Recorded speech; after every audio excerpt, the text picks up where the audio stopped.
Great game. 50 seconds to go. Hurts. Deep shot. Hauled in. Devontae. Sure. Before the press conferences even start. I mean, we could talk for 45 minutes just about how atrocious the defense is.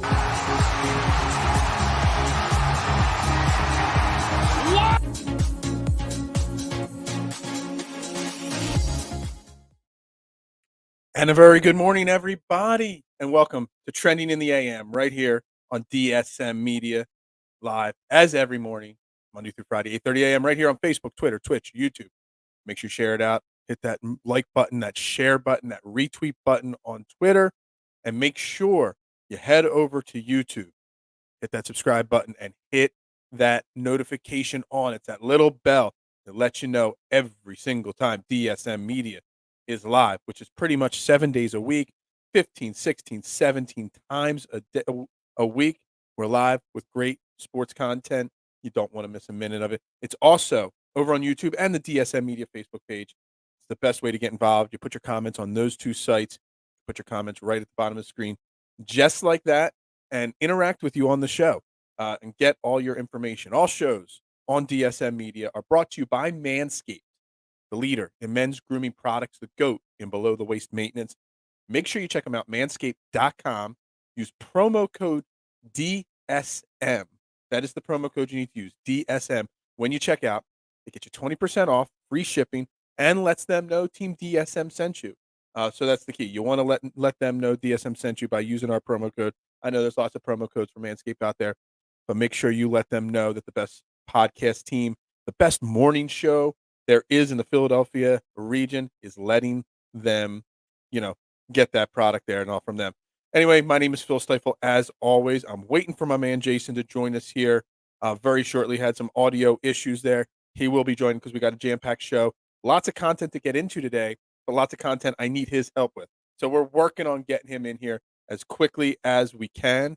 Real quick, our national calendar of the day, I kind of pushed it off to the end yesterday. So I'm going to bring it up now to start the day. Two national days to celebrate today that I'm going to bring up. The first national day on the calendars today is National Chocolate Cake Day.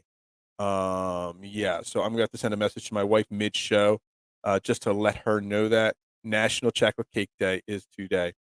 That's fantastic.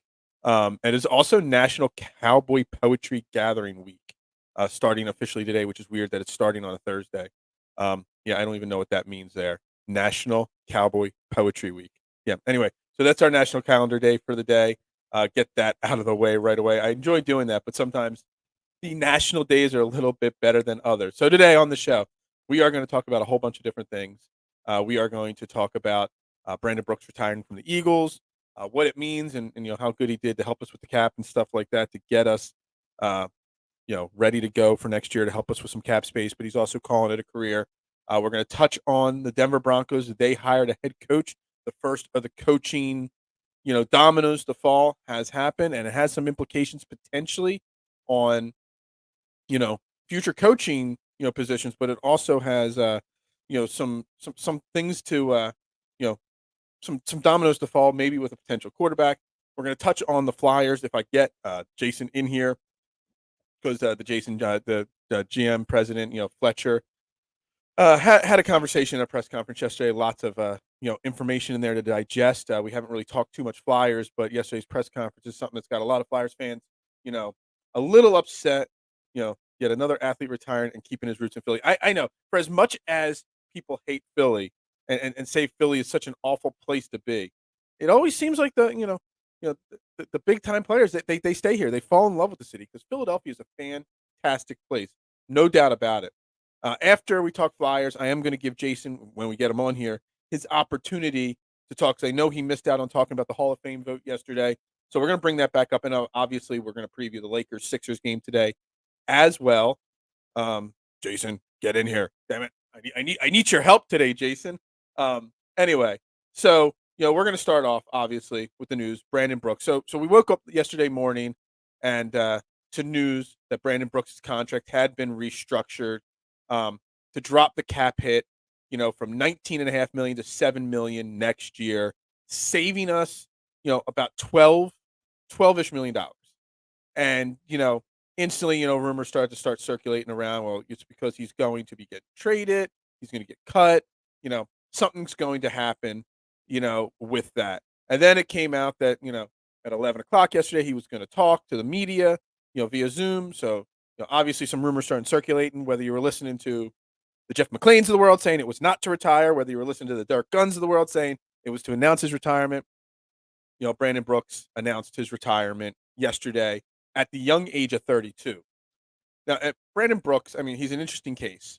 First off, him restructuring that deal to save the Eagles showed lots of class. So it saves us $12 million in our cap right now. And then he is still technically on the team till June 1st. Then we'll cut him. It'll save us. It'll help us take the rest of his cap hit and spread it. So it's going to actually save us even more after June 1st and in flexibility there, which is fantastic.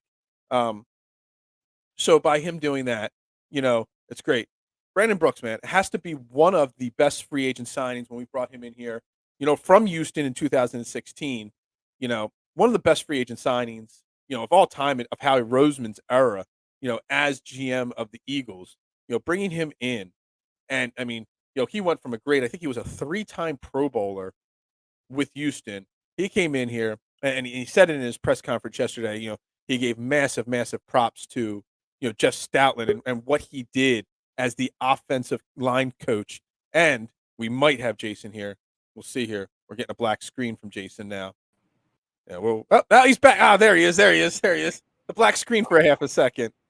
I don't know what the heck's going on with my computer. Like, there was no sound. I had to restart. I started it twice. So we're back up and running. Hopefully. Us 40-plus-year-old people, we're not really good with technology, I was thinking you were on the dial-up modem and maybe you got a phone call and you got kicked off the internet or something.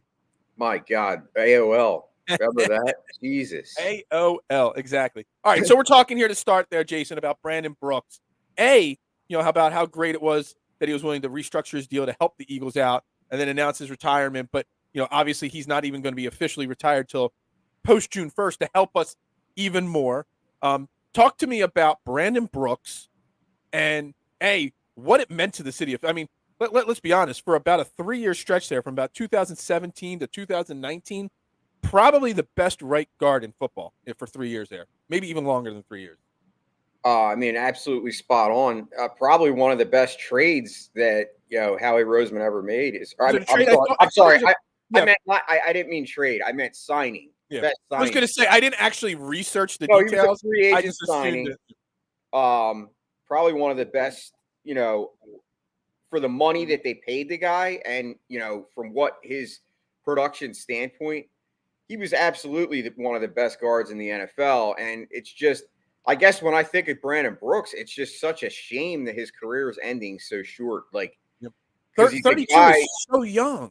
Guy that has all the talent in the world, but like if you looked at every injury, it's just like you look at it as him being one of those guys that's just snake bitten. Like, just no matter what he did, he just couldn't stay on the field, and you can't really. I hate when, and then there's people out there that label those kind of players. Oh, well, they're just injury prone. Like, injuries happen in sports, and like, yes, everybody's body is different, but like a lot of those injuries, like you can't predict the injuries. They just kind of happen on the spur of the moment, and to me it sucks. I feel sad. Yeah, he tears one Achilles. He works his ass off to come back from that. Then he tears the next Achilles, then he's dealing with a shoulder injury. And then this year with the pec injury, the Eagles designated him for an opportunity to come back like week 14 or something like that, or 15. And he just couldn't get all the way back. And he said this year's rehab, he used to look forward to the challenge of rehabbing and coming back from an injury and that challenge of defying the odds. And this year he just couldn't defy the odds. And he did say, he's kind of like Jason Kelce. He's been pondering retirement for a little while now, and this year's injury kind of took it over the top there. So it's a shame. The what ifs and what could have been if he doesn't get hurt, if he doesn't tear that first Achilles, and maybe he stays healthy. Maybe he's playing for 5 or 6 more years. Maybe our offensive line is even better than it is.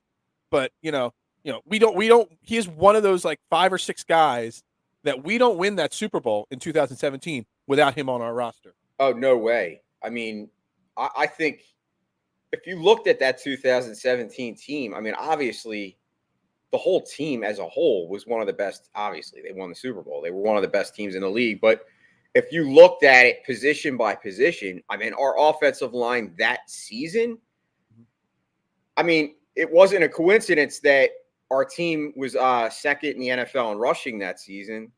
And our team this year was first in the NFL in rushing. And what is the common denominator?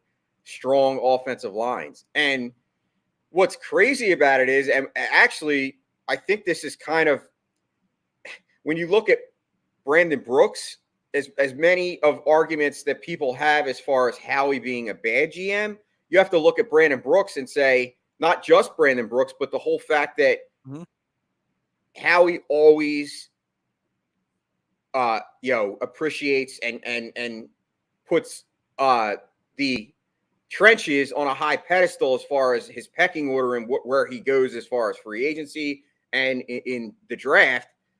And the fact that, you didn't miss a beat this year, obviously, without Brandon Brooks, just tells you all the more about how good of GM Howie is as far as making. And George is asking, why didn't he get the injury prone designation the way Wentz is? And always gets a why he got a pass. Yeah, I agree with you, and I brought that up last offseason, 2 off seasons ago, about the fact that the Eagles kept bringing back him and other injury prone guys over and over again, and I see what George is saying, but I don't think the guy gets a free pass. I think it's more of a matter of Brandon Brooks is a stand-up guy. Like Brandon Brooks is a guy. Are you saying Carson Wentz isn't a stand-up guy?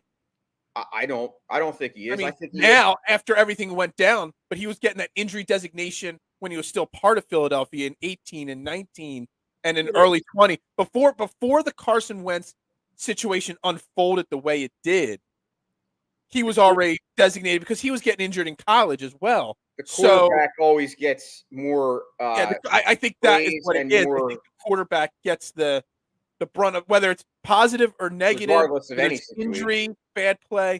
The quarterback always gets the focus no matter what.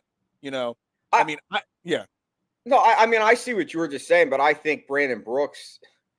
I think it also has to do with who won the Super Bowl. Carson Wentz isn't a top 5 quarterback in his position. Brandon Brooks is a top point. Well, that's my point. Brandon Brooks is a top line at his position, if he's healthy. So obviously he's going to get more leeway from fans and the team. Yeah, interesting. I get what George is saying. I like George because George always plays devil's advocate. Yeah. And see, the thing is, I agree with him on it. I on that topic there, really a lot. I didn't want to spend a long time on Brandon Brooks, but Mark brought up before you got back in here, yet another retired athlete retiring and keeping his roots in Philly. Brandon Brooks announced that he's applying to Penn Business School. He wants to finish his degree. He wants to get his business degree from Penn. He's going to stay in Philadelphia, even though I think he's from the Green Bay. I forget where he's from. He's from the north somewhere, north Midwest area. Went to Miami of Ohio College. So he's got lots of places to sow his roots and retire, but he's choosing Philly. And for as much as Philly gets such a bad rap, the fans and the city and the Philadelphia, whatever you want to call it, a lot of players, when they retire, they settle down their roots here in Philadelphia. I think that is something that doesn't get enough discussion, not enough, talked about, about how great a Philadelphia city is. You're right, and I don't know if everybody checked out. I have a new podcast and just dropped on Tuesday, and we talked about that exact situation. What it's like living in Philly, and more so, we kind of got into it about how athletes, they're beloved if they have the blue collar mentality, and obviously people that have guys like Brandon Brooks, Nick Foles, they won Super Bowls. they're going to be beloved forever. And like, that's what this town's about. And like, you're right. Like, that doesn't get enough talk. Like, that we hear about all the athletes that won out, like the Ben Simmons and the, yeah, we could go down the list of guys. Yeah, Scott Rowland, 1,000 of them. Yeah, Scott Rowland. Everybody that says, "Oh, Philly," the ones that can't handle the pressure when they're not performing. Yeah. And then you have guys like Bryce Harper that embrace the pressure and like they actually say they love it when they get booed because that makes them want to be better. Motivates them to be better. Absolutely, exactly. So you're right. I just thought it was. When I see stories like that somebody like Brandon Brooks that really before he came here in 2016 had he had literally zero ties to Philadelphia, so he's only been in this city for 5 or 6 years of his 32-year life, and he's choosing to stay here. It makes me I love it. I love it absolutely. All right, so other NFL news yesterday. The first of many coaching dominoes fell. Well, I don't know if it was last night or early this morning. I didn't see it till early this morning. Actually, the article on ESPN was posted at 7:09 a.m., so it must have happened overnight. The Denver Broncos hired offensive coordinator from the Green Bay Packers, Nathaniel Hackett, to be the team's head coach. It's the first of many dominoes. Obviously, we got new dominoes falling with Sean Payton retiring and stuff like that, more opportunities. There was a lot of rumors that Brian Leftwich was really close with the Jags. Now I'm reading on ESPN that he's not that close to signing just yet. Deal is not done or imminent there. So Nathaniel Hackett, the Broncos, offensive coordinator from the Packers. It's the first domino. It's the first head coaching spot. It's a place that people thought Jonathan Gannon was going to go. But they're going with an offensive coordinator because you always see more and more the offensive coordinators get the thing. He has play calling experience. He's called plays in. I had it up on my screen, and now I don't anymore. He's called plays for Buffalo and Jacksonville in the past. Obviously, the Packers, it's the Matt LaFleur show, but, pretty well-oiled offense there. I think the interesting domino there is going to be the topic that's going to be talked about all day today on social media. Does Hackett going to Denver signal Aaron Rodgers going to the Denver Broncos? Obviously, Aaron Rodgers had a quote that he made before this announcement was made that he hoped Hackett didn't go anywhere unless I go somewhere else. That was his exact line. And then it happened. And people had already talked about Denver as a spot for Aaron Rodgers. Denver's already had success bringing in older Hall of Fame worthy quarterbacks, obviously with Peyton Manning, a few years back. Do you know anything about Hackett? Because I didn't even know who he was before. I had to read the article to find out who he was. But I think it's more interesting to talk about, does that mean Aaron Rodgers to Denver? I mean, I think the writing is on the wall. I mean, the way that you just described that, and then the fact that he gets signed. I mean, first of all, I've never even heard of the guy. Okay. To me, my first instinct when I heard you say that, because I didn't even hear this story. I went to bed early last night. Yeah. My first instinct was, first of all, why is guys like Eric Bieniemy and Leftwich not coaches yet? And this guy, like, that's my first reaction. But now that you just said that, I think it's a no-brainer. I think Aaron Rodgers is going to Denver. I think, why would Denver sign the guy? Why? If he's not, first of all, he's not a known guy. Didn't Denver interview Jonathan Gannon? A whole bunch of teams interview Jonathan Gannon. There's always a big, and that's kind of the question. Sometimes teams make decisions. Did Denver make this decision within the back of their head, thinking that this is our best way to get Aaron Rodgers?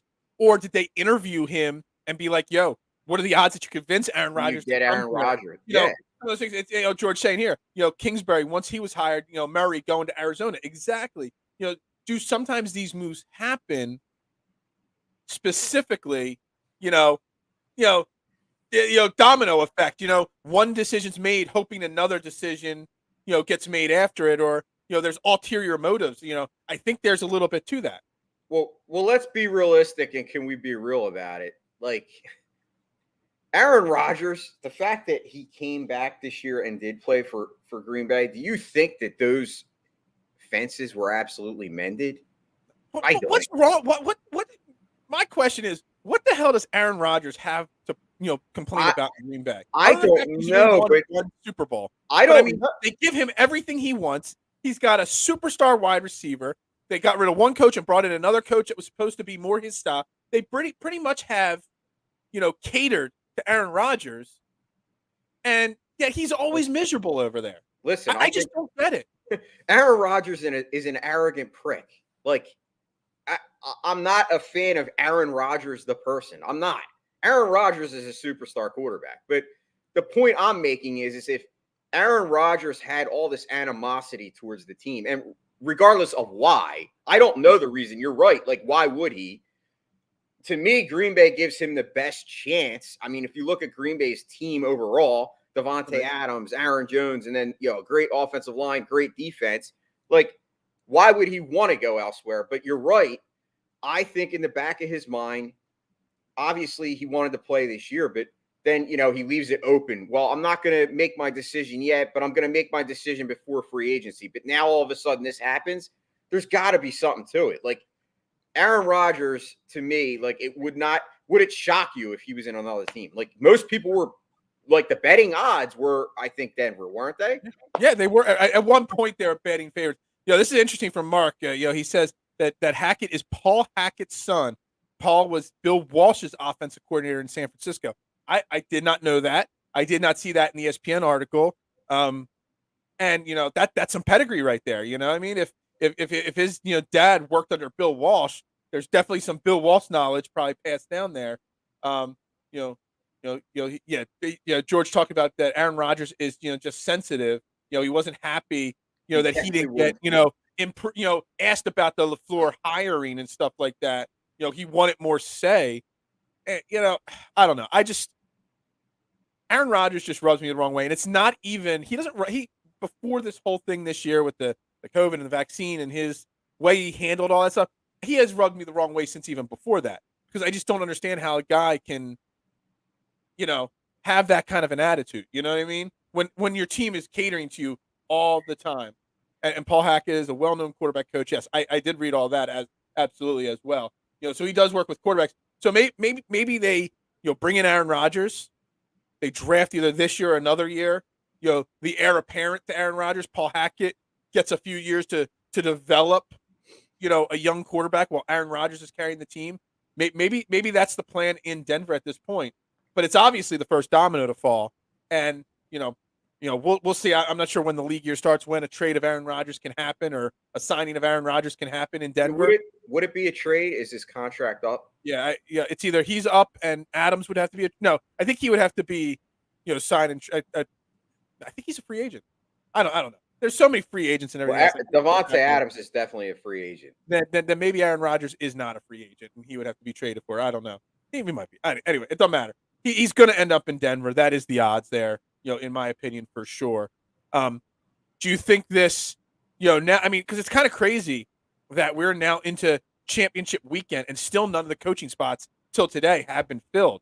Does this start a domino effect? And all of a sudden over the next 3, 4, 5 days, we start seeing other guys going other places?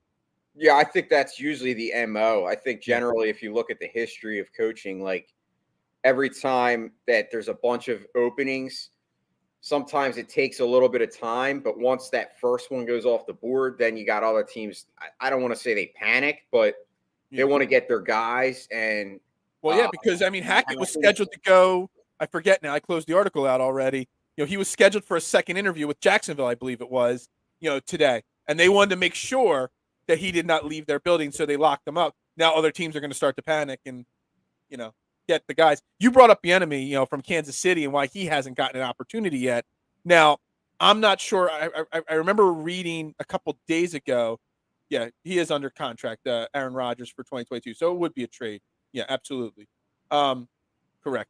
That the assistant GM or the player personnel guy from Kansas City got hired as GM. I don't know if it was Minnesota or Chicago. He got hired as a GM somewhere. So now they're connecting the dots there. You always read between the tea leaves there that Bieniemy will follow him as a head coach to whatever team that is, because they had a really good working relationship. Again, apologies. I just didn't even think of it before the show to look it up, but their assistant GM or whatever got hired as a GM for a team that was looking for a GM. So, maybe Bieniemy finally gets his shot here in the coming weeks to become a head coach.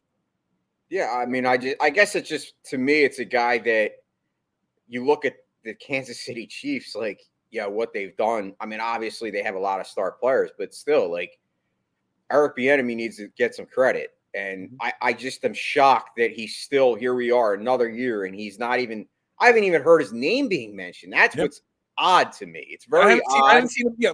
Hold on, can I ask you a question? I mean, you're big on Twitter, just like me. You're on Twitter just as much as I am, if not more than me. And I didn't know anybody could get on Twitter more than I am. But you might be close to it. I don't ever remember teams doing what they're doing this year, having graphics put up on their official team Twitter page announcing that they interviewed Jonathan Gannon as head coach. We've just finished interviewing number 2, Byron Leftwich, for our head. Like, all these teams are putting up these graphics and now, like, professional graphics, announcing that they've done 1 interview, done 2 interviews. Before it was like, oh, I saw these guys go in. Like, you had to rely on the reporters to find out who they were interviewing and when. But now do you remember this happening in the past? Because it's something that caught my eye in the last couple of weeks. All these professional graphics announcing completions of interview 1, interview 2 with all these candidates. I don't remember. It must be a new thing because I don't remember seeing it. Yeah, I don't remember it either. Yeah, George saying he doesn't think Bieniemy's being held back by his past either. It's got to be something else. I don't know. Maybe he's just not. Maybe he just doesn't do a great job in the interview process. Bieniemy, maybe, and maybe their GM or their assistant GM in Kansas City going and taking a job elsewhere, gets him over that hump. Some people just aren't very good in that interview setting. So maybe that has something to do with it. I don't know. We'll have to see. If he doesn't get a job now, this year, with his, guy from Kansas City, maybe then that's just the end of his chances as being a head coach. Maybe. Yeah, I just all that's the show called the NFL. Absolutely agree. Yeah, I mean, there's definitely discrepancies and there's definitely issues as far as I mean, it's not a it's a word I'm looking, couldn't think of the word. It's not a you look at people that get passed over a lot, like, and it does make you wonder of why. Yeah, absolutely. But like George said earlier, a lot of times coach hires there's other underlying issues, and with this whole thing with the guy going to Kansas City, most definitely, yeah. Matt Nagy. So George is bringing up Doug Peterson there. I'm really surprised Doug Peterson has yet to be hired by any of these teams, the Raiders, the Jags. He doesn't even seem to be the favorite for the Jags anymore. But now with Sean Payton retiring as I call it, because we all know he didn't retire. He's taking a year off. And I want to, hold on, give me a second here. Let me see if I can pull this up on my phone. I want to shout out somebody. Let me see here. Where's my notification? Deb Urson. So I did a short on YouTube right after, the Sean Payton announcement came out, basically blasting Sean Payton and saying, he's taking the short way out and doesn't want to go through the rebuild. I think he was doing a disservice to New Orleans. And she watched my thing and she gave me a long list, a very polite, long, disagreement with my short video that I did, saying that he gave so much for 16 years to the city of New Orleans. He was there for the city, rebuilding after the hurricane and stuff like that. And she listed all these great things that he did. And I just want to say I appreciate her comments. I really do. And I just wanted to make sure she knew that I understood what she was saying. I just didn't agree with it because, he made a lot of decisions, a lot of arrogant decisions over his last 2-3 years as the head coach there that has set that organization up now to be potentially a bad team for a very long time. And instead of trying to help them out of the situation, he's taking a break so he could go take a job elsewhere, which is going to be less of a problem. And I just hope she understands why I feel that way. And it's not that I'm talking about Sean Payton, the person. I'm just talking Sean Payton, the football guy. Yeah, I think sometimes people can't separate it. Yeah. And I think he obviously, him and Drew Brees did so much for that city to help them rebuild. But, it doesn't take away from the fact that, he convinced everybody to give $90 million to Taysom Hill and, then said, oops, that didn't work. Let me get out of town now. Can I ask you a question? You can ask me 2 questions. Whose contract was worse, Taysom Hill or Scott Kingery? Taysom Hill. Scott Kingery is like 23 years old. Taysom Hill is people think Taysom Hill is this new young guy that's got time to develop. Taysom think Hill's they're both- 31 years old. So. I think they're both the same. They're both just ridiculous. Like, why would you even? Well, Scott Kingery, to get that money before he even played an ounce of Major League Baseball, that makes me, I think he's the worst one. But yeah, that's nowhere. You're right. Like we could debate it. Yeah. So we got to continue on here because we did. I thought we were going to spend about 15 minutes talking football today. We just went 31 minutes on football today. And I've got a lot of other topics. I know, George, hang in there. I know you're not a hockey. You may be a hockey guy. I know you're probably not a Flyers fan per se, but it's an interesting topic because we're not going to talk about the Flyers, their game last night or whatever game they lost or whatever. We're talking about, I know, you're tapped in, Jason, with the Flyers. That's your team. That's what you do. We don't do the "What's Up with the Flyers" segment often because, let's be honest, the Flyers are on a 13-game losing streak. They suck, but they had kind of like a State of the Union, address yesterday with GM Chuck Fletcher, the president of Comcast Spectacor. What's his name? Scott? Is it Michael Scott? Is that his name? Dave Scott. I know. I just want to say Michael Scott all the time. You gotta interview there where they pretty much would refuse to admit that a rebuild was necessary or that they were out of it, or they're obviously, they are literally lost 13 games in a row. They were 6-2 at one point. They're 13-22 right now. That's an awful stretch, and this team refuses to admit that they're bad. The attendance is way down, obviously. So I ask you, what's up with the Flyers, and what's up with this atrocious? I can't say I watched the whole press conference. I just watched highlights of it. What's up with the thinking of Scott and Fletcher for saying what they said yesterday? Well, it's two simple words: tone deaf. Tone deaf. And not being able to read the room. That's two issues that this organization continues to suffer from. The fact that Dave Scott comes out and says that the Flyers' attendance is down because of the COVID restrictions and the vaccine mandates is an absolute stupid statement when you have a team that plays in the same building, the Sixers, that have the third highest attendance in the NBA. Yeah. Is the guy an idiot? Does he realize that people aren't stupid and they can look at these numbers? To come out and say that just shows you how off base this organization is. And that's the problem. It starts at the top, Phil. Can I ask you a question on that? Because you're saying they're tone deaf. If they're so is it that they're so tone deaf? Why did they even have the press conference yesterday? There was no need to have that press conference, was there? Because they needed to try to sway the attention, but I think they thought what they were doing, what it was. Okay. They thought what they were doing was good because they thought fans were going to be actually happy that they were coming out to talk. But then when they actually spit out lies and absolute delusional fantasies, what do you think your fan base is going to do? Like, I tweeted it out, Phil. I tweeted it out that I was actually happy that they were going to, come to the table. And I was thinking, okay, here, maybe they're going to come out and admit, listen, guys, we have problems right now. We're going to fix them. How dumb could I be? Because they came out and they did the absolute opposite. You had Chuck Fletcher saying, we're in a pretty good position right now as a franchise. Are you freaking kidding me? Are you kidding me? Hey, Phil, do you think the Flyers are in a good position? No. That's all I'll say is no. How can you make that statement? I know. I hear you. They're talking about they have all these core young pieces that are good. They kind of hinted at not being sellers at the deadline, almost buyers at the deadline. Fletcher comes out and says Travis Konechny is one of the best young forwards in the NHL. Look at Travis Konechny. Travis Konechny is a bum. He was supposed to be. Exactly. But he wasn't, So are a lot of people. Don Brown was supposed to be untouchable. Don Brown had nothing. Come on now. I love your use of the term tone deaf there. They didn't come out and they should have just, if they had a talk. I think the fan base would have respected them more if they just came out and said the truth and said, look, we suck. We've made a shit ton of mistakes. It's not working what we're doing. We are working behind the scenes to fix things, but you got to give us time. And they're not doing that. And I think the fan base, maybe they wouldn't have been re-energized, and maybe 20,000 people wouldn't have shown up to the next game.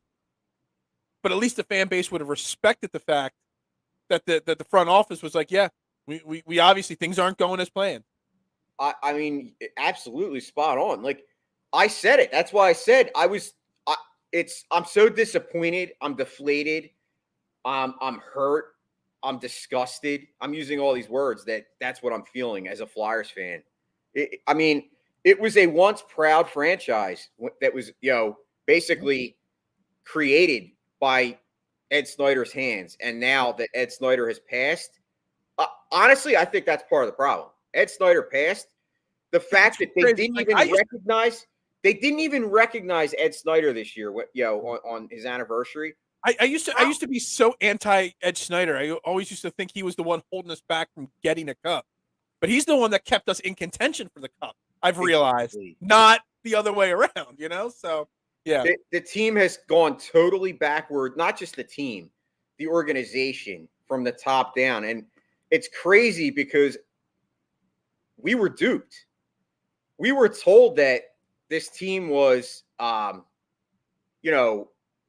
one of the best farm systems and one of the best young, cores.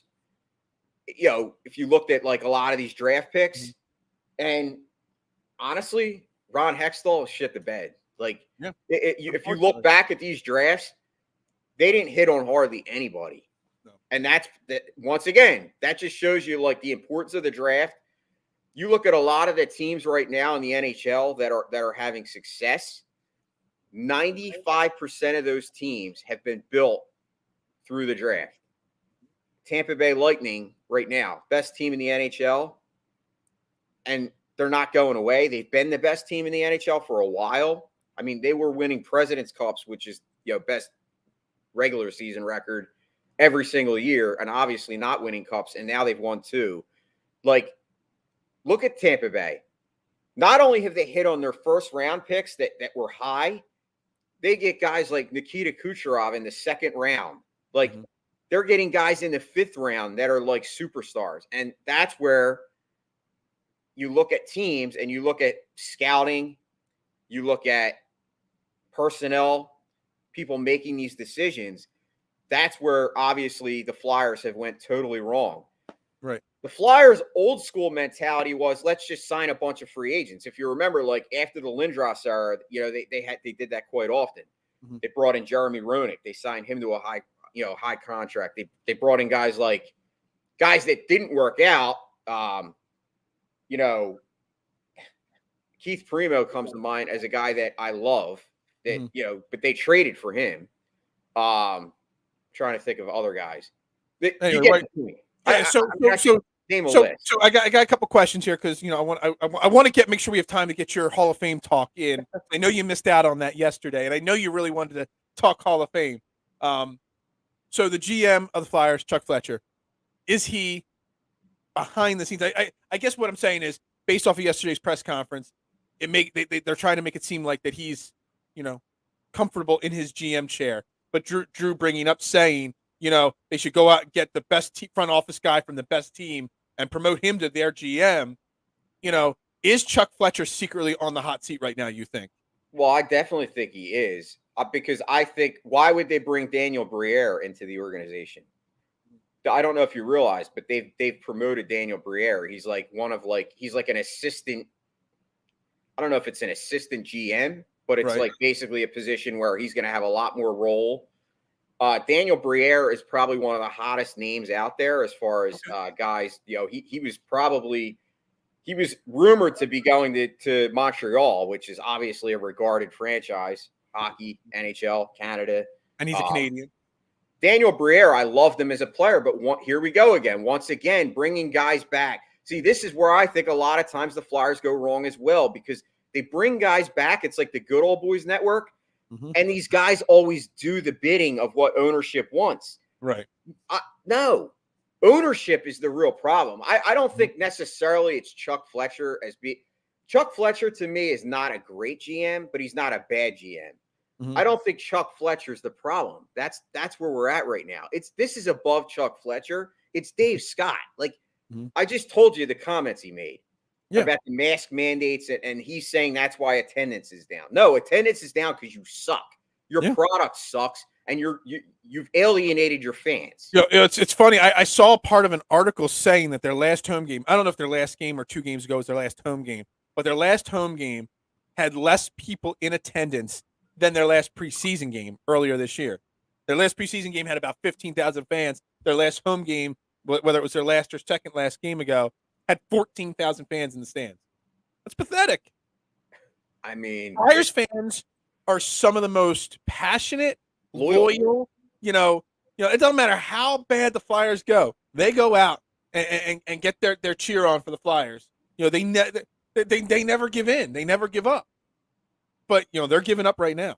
So one other thing from the presser and the topic was brought up that that the Flyers won't trade Claude Giroux unless Claude Giroux wants to be traded.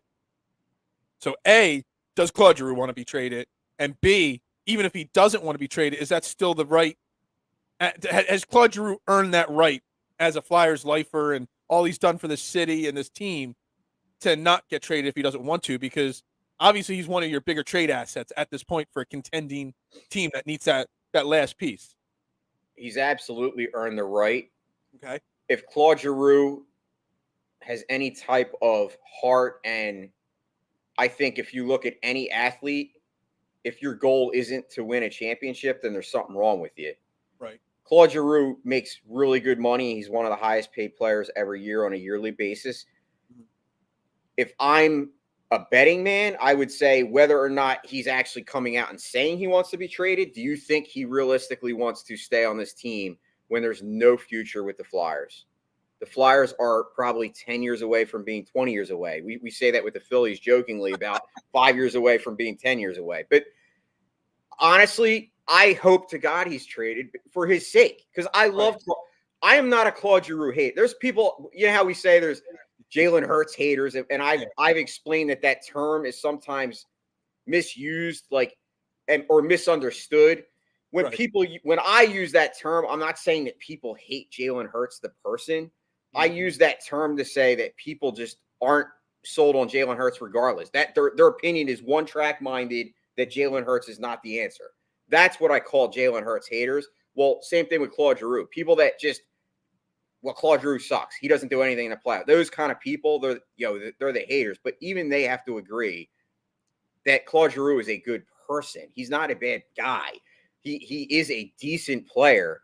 Yes, I hope to God he's your only trade asset. So to me, I hope to pray that he does waive his no trade, and I hope he goes to a team that has a chance to win a cup, because he deserves it. The guy is a good player. Yeah. So that's my answer. 13 losses in a row. I think that's a franchise record, right? I don't know if it's a franchise record. I think they actually lost 18 or 19 in a row, but Well, maybe I'm wrong. Yeah, let's hope that doesn't go that. But they've had 10. They've had a 10 game and a 13, which is probably the first time that's ever happened. Yeah, that's insane to think, man. And the hockey season is so long. I mean, the trade deadline for the NBA is February 10th. NBA starts after hockey. Hockey starts first. Their trade deadline's not till March 21st. So there's still lots of time for the Flyers to realize their mistakes and kind of decide on what to do here. But what's up with the Flyers? Well, as we say in 2 words every single time I say this, they stink. They stink. They stink. That's pretty much it. All right, that was the most Flyers talk we've had in a while on this show. Well, I'm glad the Flyers gave us something to talk about, and it was on a day when you could come on and talk it with me, because you know me, I can't do that talk on my own. That's okay. I appreciate it. But like you said, it's crazy that it took a asinine press conference to give us that much to talk about. I know. Realistically, you could do a "What's Up with the Flyers?" They stink every day, and just they stink, and then take it right off the screen. Exactly. That's what it's been. We're already at 45 minutes. I got to give you at least 10. I got to give you 10 minutes. So we keep an eye on the time clock at the top. All right, 55 minutes. That's when we have to end this next conversation. You wanted opportunities to talk about the Hall of Fame. I talked about it at length yesterday for a good 25, 30 minutes. I said they stink, Drew. You say they suck. I think that pretty much is the same exact thing. Obviously, David Ortiz, only guy elected to the Hall of Fame. Bonds, Clemens, Schilling did not make it. Their last year's on the ballot. They're done. Whatever you want to say about the Hall of Fame, you're up. Well, I mean, I might not have 10 minutes because I have a couple words, but first and foremost, it's disgraceful to me. Mm-hmm. It's a sham. I'm just trying to think of all the words that I can use. Like, it's ineptitude. The Hall, first and foremost, to me, this just shows you that the Hall of Fame voting, the whole process behind it, not just the results, but the process, is fatally flawed. Like, the fact that you have these gatekeeper writers out there that basically back the new league because they want to say that the steroid era didn't happen under their watch. So they are exempt, and they don't have the right to put these guys in because they weren't in power at that time, is absolute bullshit. The fact of the matter is that if it weren't for the steroid era, Major League Baseball wouldn't be where it is today. Like, Major League Baseball was on its way out after 1994. Mm-hmm. I myself had checked out. I was a diehard at that time because baseball's my love. I had totally checked out. Not just because the Phillies were bad after 93 they were good, but after that they were bad for quite a few years. But I checked out because I was angry as a young upcoming fan. The fact that what happened with the league as far as the strike and losing the whole season, I don't understand how a league that benefited so much from this can now turn around and pick and choose who they want and who they let in and who they don't. Because you have guys like Jeff Bagwell in the Hall of Fame, steroid user. You now have David Ortiz, who was named in PED steroid use in the Hall of Fame. But you can't let Barry Bonds and Roger Clemens, two, in my mind, regardless of steroids, are two of the best players that the game ever seen. Mm-hmm. Like, Barry Bonds, to me, in my era of living, in my lifetime, is the best pure hitter all around. So what he did, he was a 5-tool player. The guy hit 5. I don't know if you saw the stat. I saw a stat yesterday or 2 days ago. So David Ortiz, again, got in the Hall of Fame. And again, I think he deserved to be in the Hall of Fame. That's fine. He had a 380 on-base percentage for his career. Did you see this stat? I did. You take all 762 home runs that Barry Bonds hit, turn all 762 of them into outs, and Barry Bonds still had a better on-base percentage than David Ortiz. You could add 762 more outs to a guy's career, and he's still better, and he's still not in the Hall of Fame. I mean, it's absolute ridiculous. Like, I don't understand. And this guy didn't get in unanimously because of the voting process. And that's the problem. One person held Ken Griffey Jr. off his ballot to make a statement. And that's what's wrong with it. It's these gatekeeper writers. And listen, like you said, I have no issue with David Ortiz getting in. Yeah. But if David Ortiz gets in, how can Barry Bonds not be in there? Absolutely. There's no excuse. There's not even an argument on that side of it. If you want to say that steroids are the reason that you're not voting for somebody, then you better not be voting for David Ortiz either. And you better not have voted for Jeff Bagwell. And there's plenty of other guys. Like, so, to me, George said yesterday when I was talking this, George is like, well, every system, like an alternate system, could have flaws in it. So, there's got to be a better system to it. And I was reading today, maybe instead of there's like 404, I believe, writers that were eligible to vote this year, maybe up it to 800. So 75% of 800, you kind of cover up the 20 or 30 political statements that are being made. Or you need to take the 400 writers, add 100 baseball players, former baseball players, add 50 former coaches, add Add 50 I fans. don't agree. I do not agree with fans at all. You see NBA fan voting for the All-Star game. That's what you'll get for the Hall of Fame voting as well. You'll have everybody's favorite. Ryan Howard, would have had 50% of the vote yesterday instead of 4% of the vote. I got it. So the there's fans got to are be 100% something. out on. Yeah, but you got to add more categories of people, or you need to vote a committee, I guess. That's what I 15, was 20 going to people say. that have to evaluate every single person's vote. And if they could determine, like, say there's Team DSM, there's 12 of us. If we checked every person's vote and 8 of the 12 of us all said, well, this guy's vote is obviously politically charged, you're out. If you don't submit a vote because 4 people didn't turn their ballot in, you have the right to vote and you chose not to. That's making a statement. You're out. You know what I mean? That, a committee to evaluate the voters and pull their cards, if it's like that. Yeah, because let's face it, who's holding these writers accountable? No Exactly. one. No one is holding them the accountable. BBWA, Baseball able Writers to vote. Association of America. So if somebody and I read an article the other day that a lot of this is because a lot of people, not necessarily even just the steroid use, a lot of people didn't like Barry Bonds, the way he answered questions in interviews and stuff like that. That's not a reason to not vote somebody. Like, listen, it's what the person does on the field should be the determining factor for somebody to be in the Hall of Fame. Just the same reason why I think Pete Rose deserves to be in the Hall of Fame. Absolutely agree.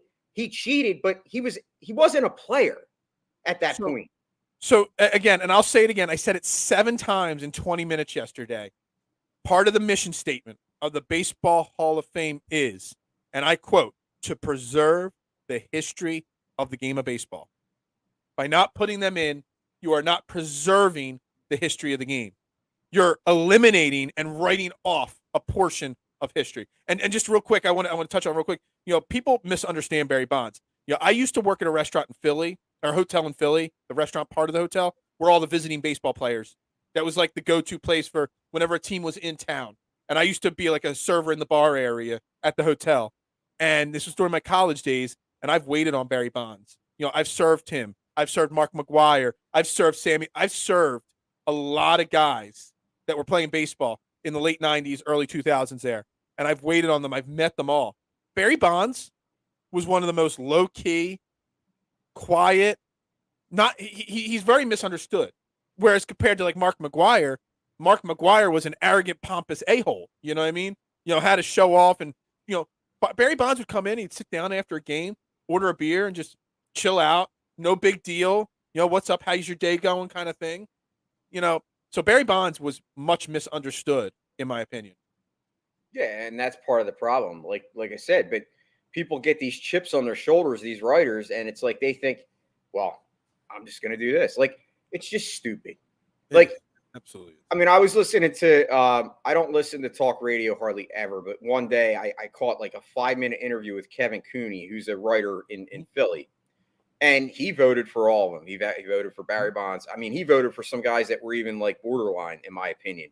But the reasoning behind it is he said he's trying to even it out because of the fact that there's so many of these people that are just, blindly politically being against voting these guys in when they obviously deserve to be in there. I mean, like I said, Barry Bonds' numbers before steroid use even came into the equation were Hall of Fame numbers. Yeah. The guy hit 500 home runs. And the thing that annoys me even more is, all right, you want to debate whether they should get in as Hall of Famers because of the steroid? That's fine. You know what? If you're a person that wants that opinion, you're entitled to that opinion. But somebody like Curt Schilling, who he wasn't ever accused of steroids or anything like that. All he's accused of is being the biggest a-hole, after his playing, during his playing career, but after his playing career. Literally, that's all he did wrong. And the fact that he got so low, the fact that Curt Schilling's not in the Hall of Fame for his post-playing career comments and things he did, it's asinine. It's stupid. Well, not to get off the subject, but did you see Curt Schilling's rant or his interview, like where he was like hammering wood and he had all these ferrets? Dude, go on. I believe it was on Twitter. Go on there and watch it. Dude, it's hilarious. Like Kurt Schilling's like, he's hammering wood and he's like, let's talk about the Hall of Fame. And he's like hammering wood and there's all these ferrets going around. And then the ferret bites him. Like, this is like what he did. So that part of the problem is the guy's crazy, but he's like completely does that mean that he shouldn't be in the Hall of Fame? Absolutely yeah, not. exactly. And that I think if you want to say the steroid issue is debatable, or there's a reason why you don't want them in because you're eliminating steroids. You know what? That's your opinion, and I disagree, but I can understand why you think that way. Yeah, I mean, I posted on Kurt Facebook. Schilling, that's the poster child of why it's too politically charged, the voting process as it is right now. Yeah, and I mean, I posted on Facebook, like, obviously it was a graphic of, Barry Bonds, the greatest hitter of all time, Roger Clemens, and then Pete Rose. I wanted to bring that up. And a lot of people kept coming into the comments and they're like, they cheated. Like, that's all. So I get that. People have that opinion. They're entitled to it. I'm not going to get in an argument with it because my reasoning is I'm okay with those people.